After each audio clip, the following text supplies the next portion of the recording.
Welcome, everybody, yet another episode of the Wrestling vs. the World podcast. If you're enjoying your day, sweet. If not, then what the hell ever. So, I got suggested this, and to be honest, I was already planning this at one point, but I thought I'd finally cover this now. Here on the podcast, we are going to be talking about Florida Championship Wrestling, which during this period when I'm talking about this was back when WWE had Florida Championship Wrestling as their developmental system territory. If you've seen on Peacock or WWE Network, you've probably seen the little documentary that they've done about it.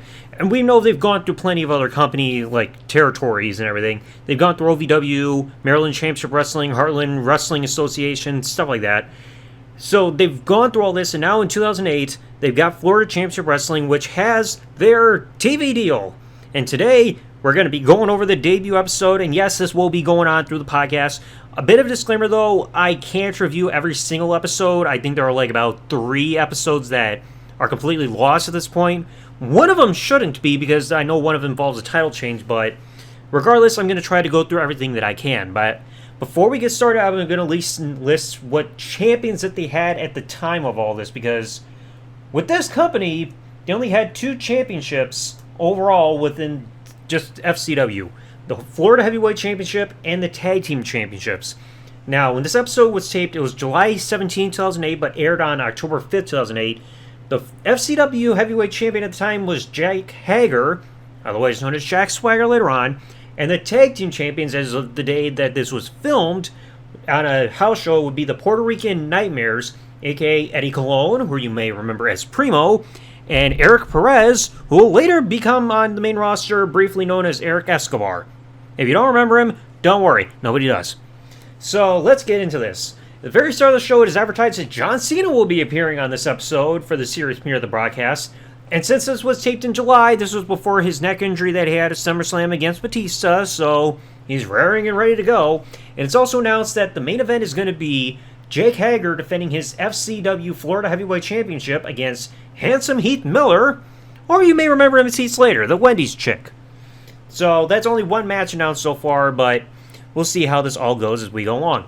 Now, to open the show, at least in-ring wise, we got Ric Flair cutting a promo. One of the rare times where he was making his appearances in WWE after his WWE in-ring retirement before going off to TNA. And he's, like, the fans are showering with thank you, Rick chants, just like the night after WrestleMania. So he's hyping up FCW as the company's existing developmental system. He's putting over Steve Keirn for his work with the company and everything so far. I think, if memory serves me right, wasn't Steve Keirn known as Skinner back in the day, the Crocodile Hunter? I mean, that was weird. He also puts over Dusty Rhodes, who is on commentary with Todd Grisham for the broadcast, being the most creative mind he's ever known, and says that John Laurinaitis has gone to bat for FCW, probably because it's the developmental system that doesn't involve Jim Cornette and is not known as OVW. If you know, you know. So, Flair says that he wishes he was able to start out in a developmental system like FCW, but he didn't, and I doubt that because there's a big pay difference between when you're in the developmental territory and the main roster, and he would not have liked that kind of a payoff difference. You can't live the lavish lifestyle when you're not making as much, Flair. Come on, let's be honest. Now, opening contest. This is a hoot. Canadian bad boy Shawn Spears, a.k.a. Stan, only a couple years after getting super kicked by Shawn Michaels, versus the Stampede Kid, T.J. Wilson, later known as Tyson Kidd. So, yeah, he still had that odd haircut that we would see him on the main roster, was barely anything on top and a little tuft at the front. I don't know why he went with that, though. And I'm looking at his TJ's outfit, and it looks like he's borrowing boots from either the British Bulldog, or maybe even a knockoff, like before the Attitude Era, or even a knockoff one of the Ultimate Warriors with different color scheme and everything. Red, white, blue, Union Jack, and all that nonsense. So, DJ's making great work with Spears' left arm, seems to be the target of the match, and of course, Wilson is the face, Spears is the heel, as known by his nickname, the Canadian Bad Boy. I mean, he's not really looking like a bad boy, unless maybe he had a leather jacket or something to give off that impression. So things get scary. TJ did take a back suplex very close to the corner, barely missing the ropes, and it looked like he got some internal bleeding because he's bleeding from the mouth. So that starts to cause Shawn Spears to decide, hey, I'm going to start targeting the head. I mean, smart. You see an injury, you're supposed to target it. That's how wrestling goes, unless you're Melina Alicia Fox from 2010. And I'll bring up Alicia Fox a little bit later because that's going to be relevant. So TJ, he's mounting a comeback after a little while. And I did like how he hooked the leg with the Northern Lights suplex. Thought that was actually pretty smart.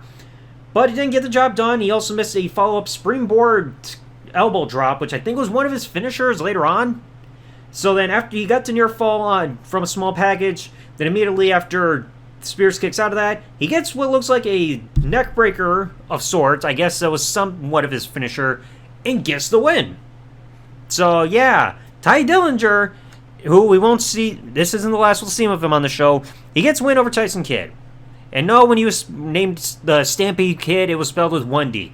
Had to make sure that's known. And back from the break, we've seen the tradition. They show, hey, so-and-so is in the audience. And who's in the audience? We get Alpha of the Wild Samoans and Rocky Johnson there. But where's Sika? We need both members of the Wild Samoans here. Okay? Anyhow. Now we get the second match. A 6-person intergender tag match. We got Jay Bradley, who I honestly don't know anything about. Sin Bodhi, who we would later see on the main roster briefly as Kizarni. And Alicia Fox, aka the Wedding Planner. They're taking on Boo Boo Colt Cabana, Ricky Ortiz, who is now married to Layla, and Brianna Bella. Not quite Bray yet. She's not named after cheese until a little later on. So Sin and Ricky, they're starting off. They're trying to overpower each other. Bodhi is just trying to be more theatrical than anything else, but I did like how he kind of displayed himself.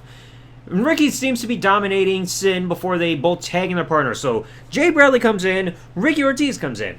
Colt Cabana comes in. Colt team did impress me because it looked like he was stopping a catapult by Bradley and then bounced himself front first off the canvas into a Frankensteiner. I actually thought that was a very impressive form of athleticism there. So Colt's left arm then becomes a target, just like we saw with Shawn Spears and TJ Wilson earlier, because Bodhi and Bradley would be like, hey, let's keep targeting his arm. Doesn't help for a while, then Brianna gets tagged in, so that means Alicia Fox has to come in by default, and Brianna makes quick work, because it's a few moves, and all of a sudden, boom, Bella Buster, and already she pins Alicia Fox. Alicia didn't even take much offense. Like I said, a few moves, and then boom, Bella Buster, and the babyface team wins. Way to make the future Divas Champion look strong, am I right? Now, third match.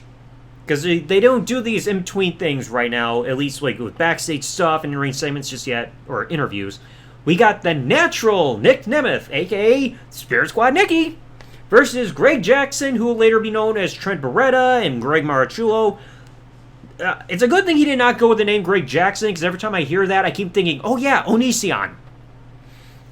So, the odd thing I even noticed right here from the start, even with the action, Nick Nemeth's hair is not full-on spaghetti color yet, because in the back, it's still black and everything, so clearly, whoever helped him continue to dye his hair didn't help him that much. It's just hey, either use a mirror or have a hairdresser help with that too, because I don't like that look of black mixed with blonde anywhere on somebody's head. It does not look right.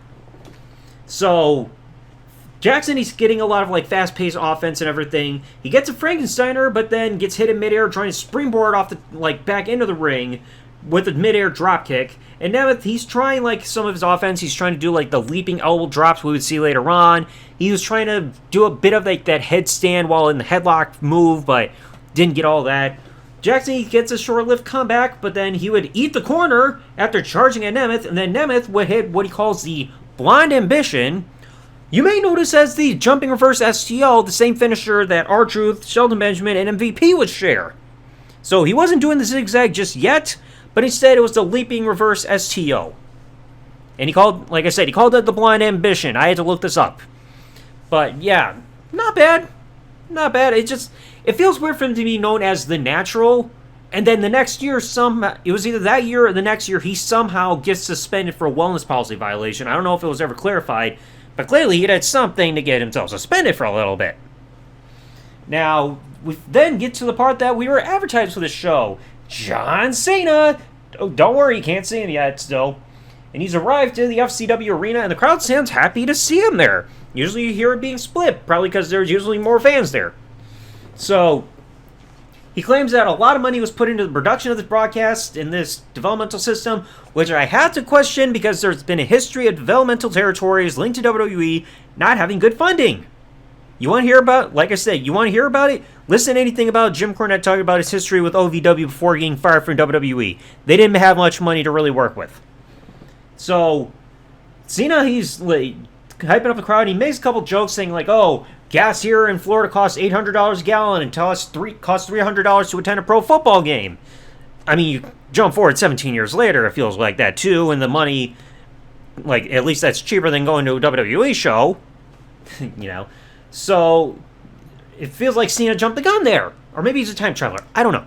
So, before he can finish his promo, Stan comes back, and I thought he was just going to go there to see who can count to 10 the fastest first. But he talks about, like, oh, this is the land of opportunity. You got 60 guys in the back, which, I don't want to know what they're doing yet. But everybody's there waiting for an opportunity. And Cena, oh, you should be careful in this ring because, like, everybody could try to make a name at your expense here now you're here in this FCW ring. But then it seemed like, oh, wait, don't worry. I'm not going to jump attack you. I'm your friend. I'm just trying to warn you. I'm trying to be cool with you and everything. So, like, he's trying to cower out from a fight with Cena. But then he tries to sneak attack Cena anyway. Cena telegraphed because, like, he gave him back body drop and boom, dropped him with the FU.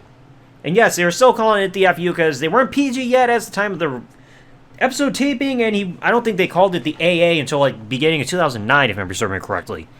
So, good move there, bad boy. You got punked out by Cena, who was a Tampa native. Now the main event happens. They don't have a whole lot of time here because it's a 1 hour overall broadcast, including commercials. You got handsome Heath Miller, which is aka the Wendy's chick, which is weird because usually when my mind goes to when I hear somebody giving the nickname of handsome, anything like they're supposed to be like about their appearance or anything, usually that's something that a heel would be named. Like a nickname, be like, oh, you got ravishing Rick Rude, handsome Heath Miller. But no, he's actually a babyface. Or like dashing Cody Rhodes.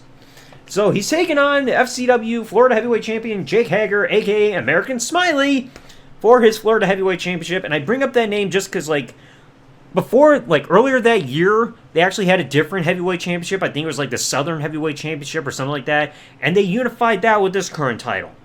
So, it still had a bit of an extra name there. And commentary notes that Hager has still been undefeated thus far in FCW.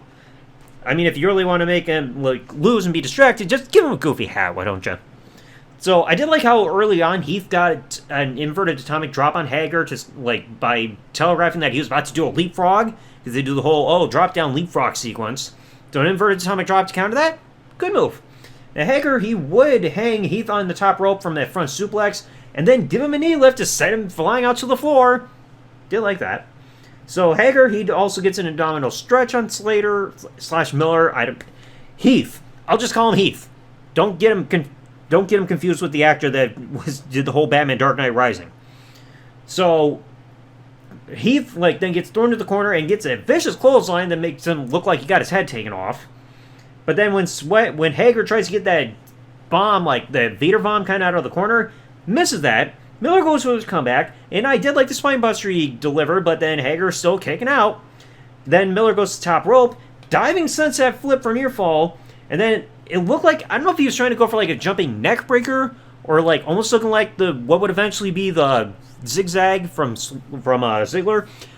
But Hager holds onto the rope, so Miller eats the canvas, and then Hager actually gets a gut wrench suplex. Not the powerbomb, a gut wrench suplex, and that beats Miller. Like a standard wrestling move like that you'd see in just about any like amateur match of any kind was used as a finisher for Hager to win. And it's just like, okay, that feels a little underwhelming in terms of a move there. Like, I know some moves that were basic today were finishers back then, like a standard atomic drop. But the guy who's got Oklahoma written on his tights wins with a gut wrench suplex to retain his championship and close the show.